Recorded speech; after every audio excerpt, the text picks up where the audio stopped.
Pachiri es uno de los lugares también. Pachiri es uno de los lugares también, que es un lugar muy sagrado, ya, un lugar sagrado donde van generalmente personas que están estudiando, personas que están mal, personas que quieren casarse. Son 12 huacas que es para los seres humanos, ¿no? Pero parte también es la fe generalmente que se hace en ese lugar.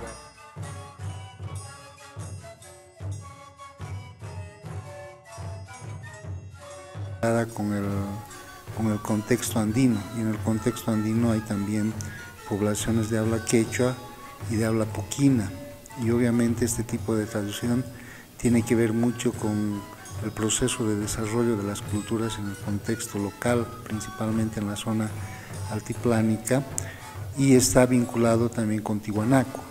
¿Qué es lo que se celebra en este año nuevo? Se celebra un elemento fundamental que es el tema del alejamiento de la Tierra con relación al Sol, principalmente el Polo Sur y toda la zona del hemisferio sur se va alejando de la Tierra para el 21 de junio, y a esta fiesta en quechua, por ejemplo, se le conoce como el Inti Raymi o en aymara el Wilcacuti. La palabra inte es quechua, ¿no? No es aymara, ¿no? Muchos nos confundimos, ¿no? Inte, ¿no? Y por eso se dice Vircaja, Ñavhastón, Jiva, siempre Virjtan, Jiva, ahí viene, ¿no? Entonces es Virca, ¿no? El sol, en aymararlo correctamente, ¿no? El 21 de junio es justamente el fin de la cosecha y un nuevo ciclo agrícola, ¿no? Que se hacían es varios tipos de actividades. En algunos casos dice que se sacaban las 3 illas del sol, que eran padre, hijo y uno tercero vinculado con el trueno. Entonces igual se sacaban las illas de Illapa. Entonces era una fiesta bastante grande, ya, que lamentablemente ha desaparecido. Ya no tenemos las illas del sol, por ejemplo, ni las illas del rayo, pero se celebraban desde este tipo de actividad. Lo otro que se hacía es, dícese, ¿qué es lo que pasa con el sol? El sol al momento de salir pasa por lugares claves que están establecidos por los seques, que van dividiendo el espacio cuatripartito del Tahuantinsuyo, esto desde la visión incaica. O sea, normalmente hay una división cuatripartita y al interior de la división cuatripartita hay la división por seques, que primero divide el espacio, cada división cuatripartita, en 3 partes y luego en 9 partes. Entonces, por donde pasaban estas líneas que partían del Cusco, es donde se celebraban la fiesta vinculada con el sol. Y en estos lugares se sacaban, por ejemplo, las llamas bermejas o aquellas otras llamas que no tenían mancha alguna, que tenían que ser de un solo color, y se les hacía llorar, dice. ¿Para qué? Para que el sol no se aleje y retorne y tenga compasión de sus hijos, así hacen referencia a las crónicas. Entonces, por eso es un momento importante en este periodo. Ya conforme han ido transformándose las fiestas, y hay el tema de la ritualidad vinculada con las mesas, pero en las crónicas en común no describen este tipo de actividad que probablemente se haya realizado, porque normalmente en el contexto andino todas las mesas que nosotros realizamos, ya sean mesa ritual en favor del fuego, del sol, ya sea mesa ritual con la Pachamama, mesa ritual para los vientos o mesa ritual para el agua, son elementos comunes en el contexto local.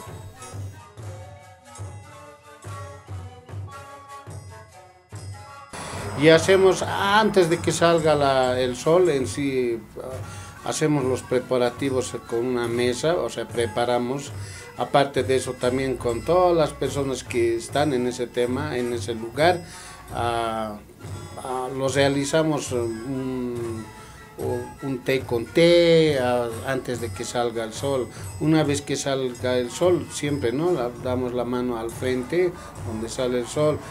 Terminando eso, también tenemos nuestras tradiciones, hacemos nuestros preparativos de comida, ¿no? O sea, todos traen de distintas comunidades sus platos y todo eso lo preparamos y comemos en sí, ¿no? Ya terminando esto, también hay algunas fiestas que hacen diferentes comunidades con sus diferentes autóctonos, que son tradiciones autóctonas, quinquillada, quena, diferentes, ¿no? En culturas que tienen también.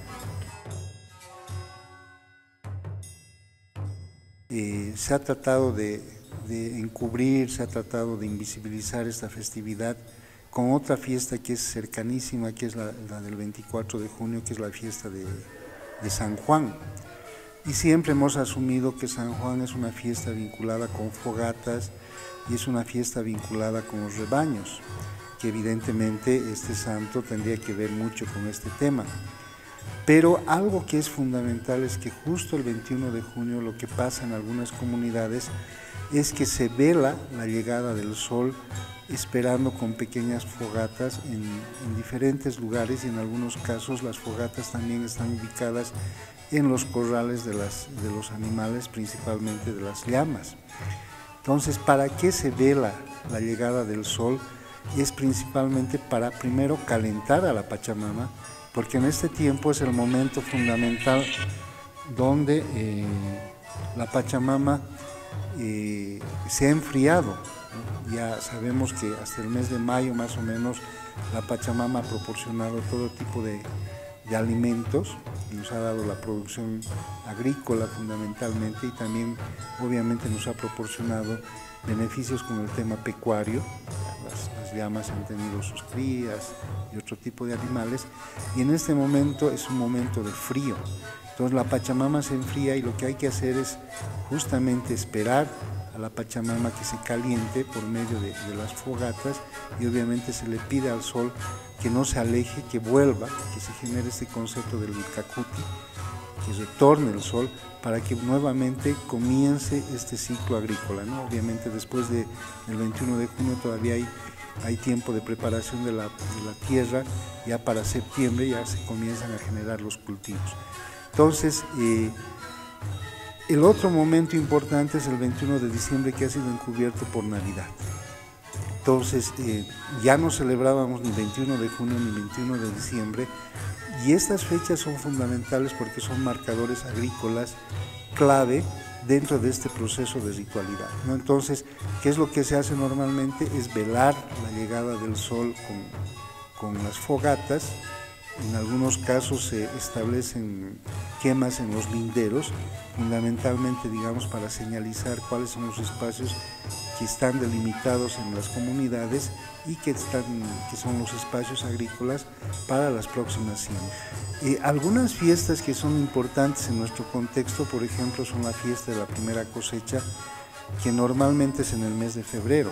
Entonces, en el mes de febrero, para el 2 de febrero, lo que se hacen es sacar, por ejemplo, las sillas del sol y para el 2 de febrero se sacan las mamispallas, las papas, que son resultado de los cultivos agrícolas.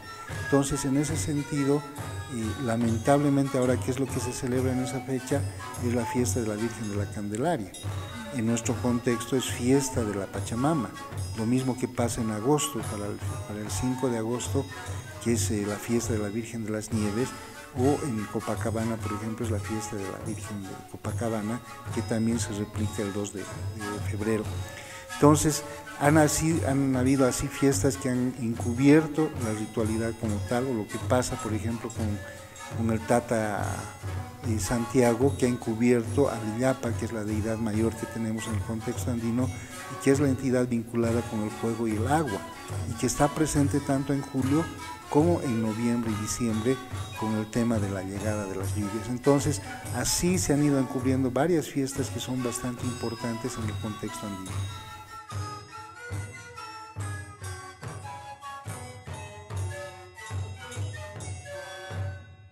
Y nosotros siempre pedimos que la humanidad cambie, que el medio ambiente, que es tan importante hoy por hoy, el medio ambiente, que también los seres humanos valoremos todo ese tema. Y siempre pedimos a nuestras huacas, siempre no olvidándose también de nuestro Señor Dios, ¿no? Después vienen siempre nuestras huacas, adoramos, siempre pedimos, antes de hacer una mesa, siempre pedimos de que la sociedad siempre esté, ¿no?, inmerso en ese tema, más que todo en el medio ambiente que ahorita nos está quejando.